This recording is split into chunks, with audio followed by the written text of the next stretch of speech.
First of all, let's test and see if the microphones work. Test, test. Hello, hello. Okay.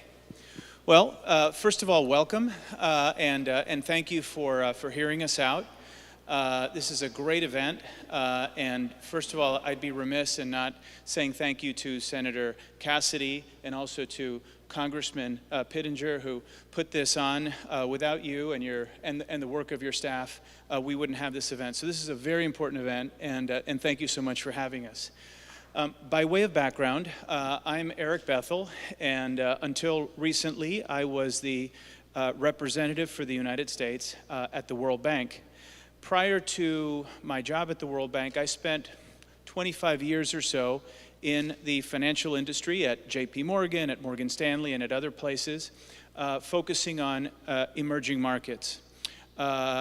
Yo me crié en América Latina de padres latinos. I grew up in Latin America with Latino parents, but I see that we have a lot of people here who speak English, so I'm going to continue speaking English. Also, my colleague here speaks English. At the World Bank, among other things, was trying to help tokenize World Bank loans to make sure that the money that was going to, and by the way, this is $80 billion a year, ballpark, going to help people get out of poverty. Some of it, not all of it, but some of it was being misused. And so what we were trying to do is figure out a way to tokenize these World Bank loans so that you could see exactly where the money was going. And through this process, I met a number of very interesting people in Washington, and I ran into my old friend, Paul Touw, who came from Silicon Valley. But why don't you introduce yourself and tell us a little bit about yourself? Sure. Good afternoon, and thank you for listening and inviting us and including us. But I spent most of my career in Silicon Valley in B2B e-commerce, actually right at the beginning of the internet. It was 1996, and through that process, we built B2B e-commerce systems. We also did some of the first electronic payment systems. So I've spent most of my career in tech, and then most recently in the last 3 years, I've been at the U.S. State Department helping the United States with technology-related issues, and in particular, central bank digital currencies, or CBDCs. What did you do in the payments area? You were mentioning payments and B2B e-commerce. You founded companies, right? Founded a company called Ariba, actually, in 1996, and they do mostly business-to-business transactions. So these are the very complex commercial transactions that move through the supply chain, automating those types of transactions. And how big is Ariba? Today, Ariba does about $3 trillion in transactions per year. Wait, 3 trillion? 3 trillion. Wow. It's one of the largest commercial commerce systems, automated systems on the planet. And so you left the world of Silicon Valley. You also founded DocuSign, is that right? I've worked at many tech companies since. Anyway, yeah. And so you left Silicon Valley to work for the State Department as the strategy officer, and your work was on central bank digital currencies. Yeah, when I joined the State Department, very few people knew what they were. In fact, we had a different name for it. We called it the iDollar. But today, 3 years ago, very few central banks were talking about it. Today, about 80% of central banks around the world are looking into researching or piloting central bank digital currency. So in a very short period of time, it has become let's very... Hold on. No, wait. Let's hold off a second. Stop checking your emails, folks. Who here, raise your hand if you have heard of a central bank digital currency? ¿Quién ha escuchado? ¿Quién sabe lo que es Who's heard of it? Who knows what a digital currency is? Not so many. I would say like 10%. Paul, what is a central bank digital currency? So obviously central banks issue, regulate, manage the monetary policy of fiat currency, like the US dollar. And a central bank digital currency is simply a digital version of a fiat currency. So if I were to take $50 out of my pocket and I were to turn it into digital form, in a simplest state, that is a digital dollar. It's on my phone. That's correct. That is what you would call a bearer instrument. So he who bears the instrument owns it. And one of the benefits of paper currency is the second I hand it to someone, they bear it and they own it, so that transaction actually takes place instantaneously. Paper was a relatively fabulous invention. That's yours. About 1,600 years ago. A digital currency in its simplest form works similarly. I have it on my device, I send it to you, and then instantaneously you bear it, and then you own it. So that's one form of a digital currency. Taking that up a notch, a central bank can also act as the issuer of that digital currency.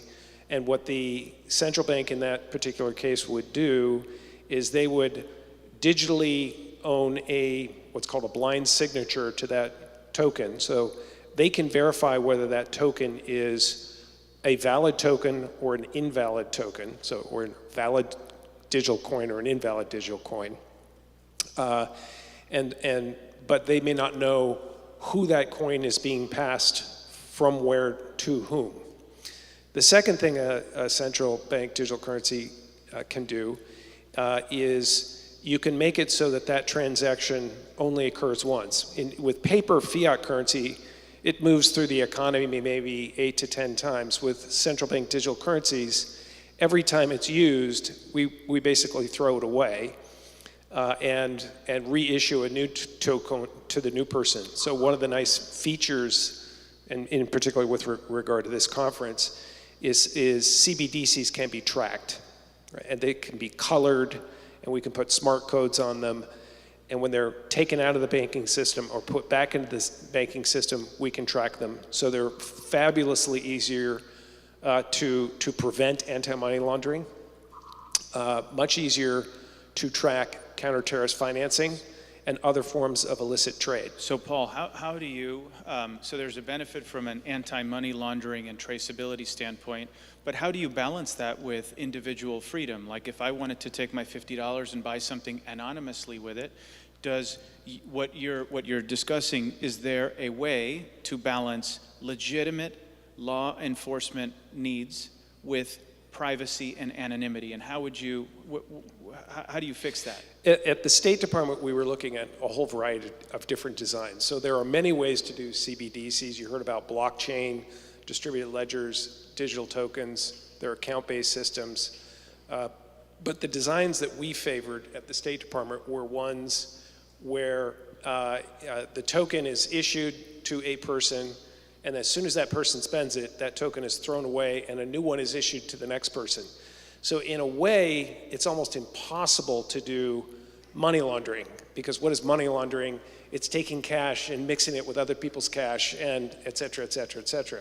So you can design CBDCs to literally wipe out money laundering. Every time it goes into a bank or back out of a bank, I can check it at that point of exit or the point of entry. And you can do other things to it. But to answer your question about protecting the anonymity, you don't want, some governments around the world you'd be a little bit worried about in terms of a central bank digital currency. What you can have the central bank do is only know whether that coin is a valid coin or an invalid coin. But the central bank would not know who holds the coin. So unless I take it out of a bank or put it back into a bank, that's a point in time at which I would know who actually either the coin was issued to or pulled back in, but that would be through the commercial banking system.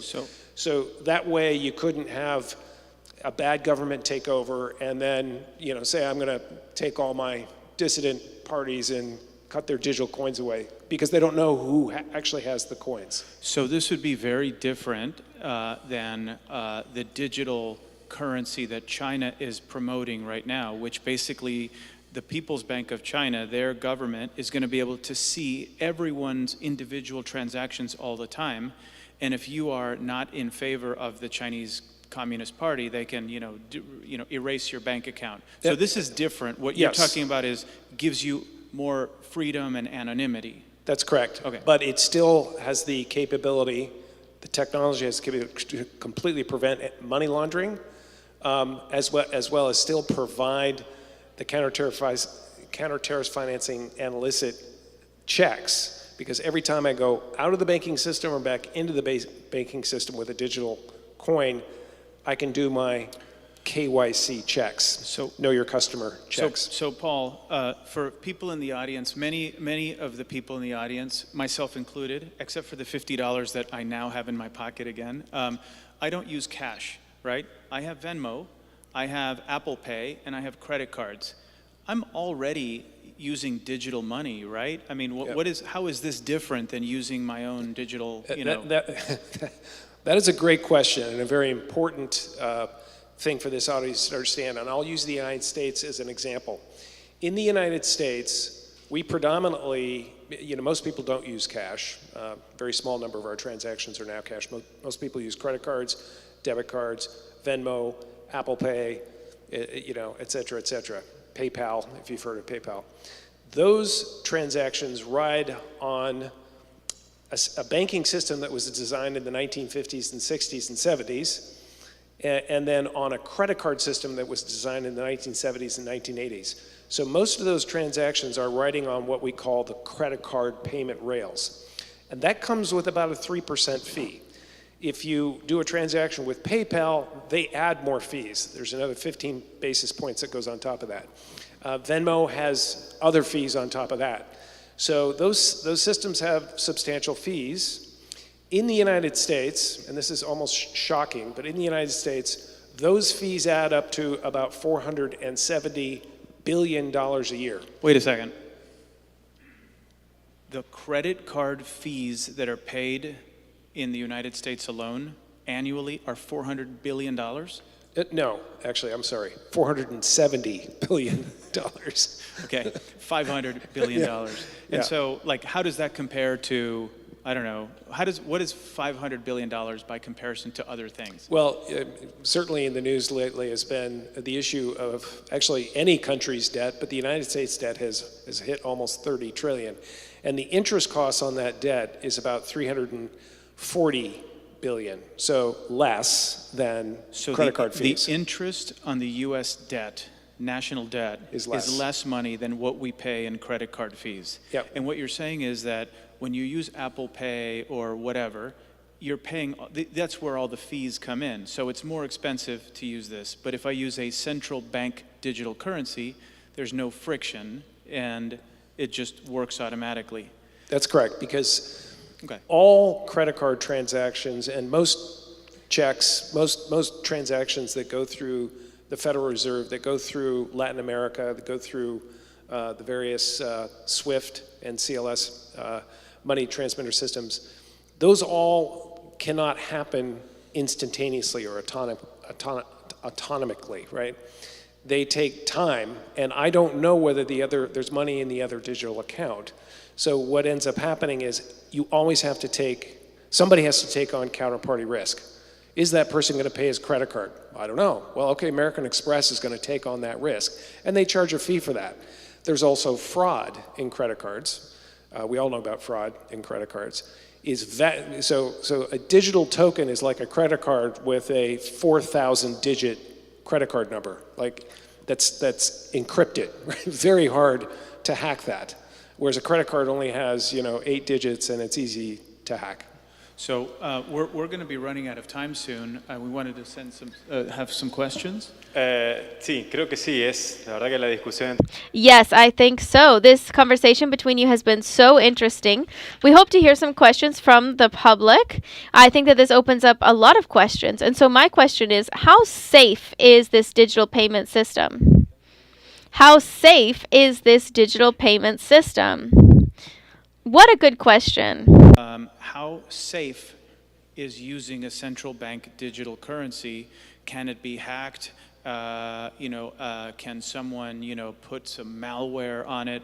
If you're going to have a digital, lempira or a digital, Balboa, what if somebody hacks into it and creates a problem? Well, most of our cash today is stored in banks, which people theoretically can hack into. As it turns out, a bank is a central source of information, so that's kind of scary. It's it's not easy to hack into, but there's a lot of money stored in a single database at a bank. In this particular case, the money is highly encrypted. It is so safe a quantum computer can't hack it. And then secondly, it's stored on your device or it's stored in the cloud in lots of disparate places where hackers don't want to go hack your cell phone to hack $100, like if you only have $100 of cash. So you create thousands of targets that are not that interesting for hackers to hack, as opposed to, say, a small. The central bank, in our particular case of CBDC, isn't actually storing the money. It's just a database that validates the encryption of whether that coin is a valid coin or an invalid coin. And if that database gets blown up by a nuclear bomb, you can actually reset everyone's coins that are in their current wallets. So it is extraordinarily safe. It's actually much safer than credit cards, much safer than cash. And if you're comfortable storing money in a bank, it's as equally or more safe than storing it in a bank. So Paul, we were going to have some time for questions, but I've got one more question for you, the last one, I promise. Who is doing central bank digital currencies? Is this like a one-off thing, or are there many people doing it? How many central banks are interested? About 80% of central banks in the world are either researching, starting pilots, or a very small percentage have actually launched a central bank digital currency. China is the furthest along. They issued their central bank digital currency in February of 2020, right after the pandemic started. And then you have a couple of other local scenarios of digital currencies. You've got one in the Bahamas and one in, I believe, in Vietnam. Eastern Caribbean. Caribbean. Maybe we can answer some questions, please. Sí. Angela Jaques de Hello, Angela Jaques from the Dominican Republic. My question is the following. How will interoperability work with different central banks in the world? For example, you have a dollar, which is a very strong currency globally. How will that kind of interoperability work with digital currency? So one of the things that, when I talked about money moving inside the United States via credit cards and checks, that problem is multiplied in spades for moving money between countries in different central banks. Vastly more complex. You have to trade currencies at the same time that you have to actually move those currencies around the world through different central banks and through different banking systems. So one of the benefits of a CBDC is that because it's an atomic bearer instrument, if I know the currency trading amount, I can present that CBDC cross-border and instantly settle it once I hand it to someone. And then the central banks can resolve that and say, well, I'm just going to give you so much of my CBDC in return for your CBDC, so they can resolve the currency. So fundamentally, CBDCs may be the best way to solve the cross-border payment problem that has sort of plagued the world for the last 20, 30 years. We actually foresee right now, even US money coming in the form of remittances to Latin America can cost 8, 9, 12%. That can go to zero through CBDCs. So in the case of, say, Honduras, money in the United States obviously circulates the US banking system, but would be routed up to the master account at the Fed of Honduras. It's their own bank account at the Fed. And then Honduras would instantaneously issue new lempira to the local recipient.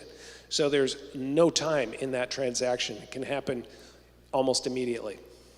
So it's also, for inter-Latin American payments, a potential huge breakthrough for Latin American countries for moving money, because it's easy if you want to go through the US dollar, but it's very difficult to move money between various countries inside Latin America, because there's just not a lot of liquidity in those markets.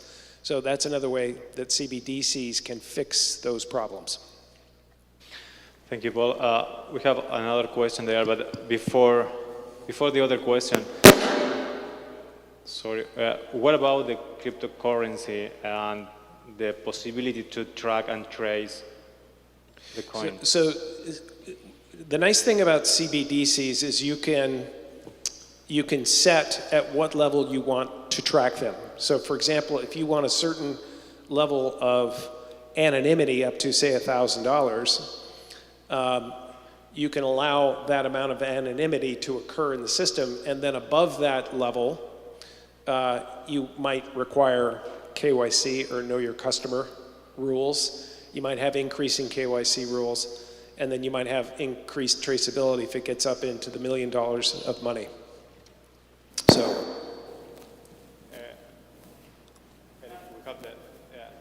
This first. Yeah. Yes, please. The first one, and you, please. No, if you lower your mask, we can hear you better. We If have you the take last your mask question down, over there. yeah. Fascinating segment. Thank you very much. A couple quick questions. Where is the United States currently? In what area of development are at the pilot program? Obviously, you're a former now. Is there? How's the continuity of the program? And then wherever we are, wherever the United States is, where do you see the things that may stop us from getting digital currency? So the United States, a year ago, I would have said they are nowhere. Actually, Chairman Jerome Powell was our Fed chairman, actually somewhat against CBDCs. A year later, things have changed dramatically because of the introduction of the Chinese digital currency. The pandemic saw the use of cash plummet in the United States. We had other problems in deploying cash. We literally have to write checks, and that can take 6 weeks to get cash in people's hands. A CBDC can do that in the middle of a pandemic instantly. And now you've got almost every other country around the world looking at CBDCs. And so Jerome Powell has come around tremendously, and now Jerome Powell has a very high priority project underway to study CBDCs. So there are a lot of complicating factors in the United States. We have to go through a lot of processes to do something, but it's possible in the next 3 to 5 years. Yeah, the United States, because it's the world's reserve currency, has too much at stake for this to fail. So it's got to do things the right way. The other thing that the United States has is, we have to balance security issues and the reserve currency status of the dollar with privacy and anonymity issues. Plus, we have a lot of stakeholders. We have the OCC that regulates banks. We have the CFTC. We have the SEC. We have Capitol Hill. We have the Fed. We have Treasury. So there are so many stakeholders, and they all weigh in on it. And so it can be a challenge, and it's going to take time. But I'm certain that when the United States gets the ball rolling, it's going to get done very well. Sí, buenas. My question, who supports that currency that you're talking about, the digital currency? And what is the difference to Bitcoin then and other virtual coins? Okay, so a central bank of any currency is the bank of last resort. They're the bank of reserve, if you want to think of it that way. So and a central bank of a country is backed up by their economy, in effect. In the United States, we have a combination of things that back up our Federal Reserve. One of them is the fact that we have payments coming into the Treasury, and we pay our notes back, and we have good faith and credit. But we also have an enormous amount of assets in the United States, $11 trillion of gold, about $90 trillion of SDRs, which is another form of currency with the IMF. So there's a lot of assets that are backing up the U.S. Plus, the U.S. economy itself is considered kind of a backup of that. Bitcoin, there is nothing backing up Bitcoin. Okay, so gold, you at least have a precious metal that you can sell, but Bitcoin has virtually nothing behind it, other than the fact that it's a scarce resource and people demand it. Bitcoin can be traced because the ledger is known, but the people who are actually making the transactions can hide. So Bitcoin has been used for illicit trade and illicit transactions, and that's one of the reasons that I think it's important that countries seriously consider developing a CBDC, or central bank digital currency, because if they don't, that will leave the door open for cryptocurrencies to come in. Tiene otra pregunta, ¿no? Panamá no tiene banca central. Panama does not have a central bank, so that we do not come into the market. Panama does not have a central bank, therefore we cannot join this market then. Déjame volver a responder a tu primera pregunta. I'll come back and let me answer your first question. What country are you from? Panama. Okay. So let's think that you are from a country. Let's say it's Argentina. What backs up the Argentinian coin or any coin? It's their reserves. It's their reserves in the country. Bitcoin, just like my friend Paul mentioned, Bitcoin is backed up by nothing. It's a virtual currency. In the case of Panama, the reserves of Panama is backed up by the dollar. So you're able to issue a digital currency, but it would be more like a stable coin, which is a synthetic coin rather than a Bitcoin. If you'd like, I can talk about it with you specifically later, because I think we're running out of time. Synthetic coin, digital coin, just keep your $50. I would like that better. Paul and Eric, thank you so much. I think we've run out of time for questions. And I think that maybe you can speak on one-on-one a little later. Spain has a question, but I think maybe you could follow up later. Thank you so much, Paul and Eric. Thanks for sharing the floor with us. Vamos a seguir con la agenda de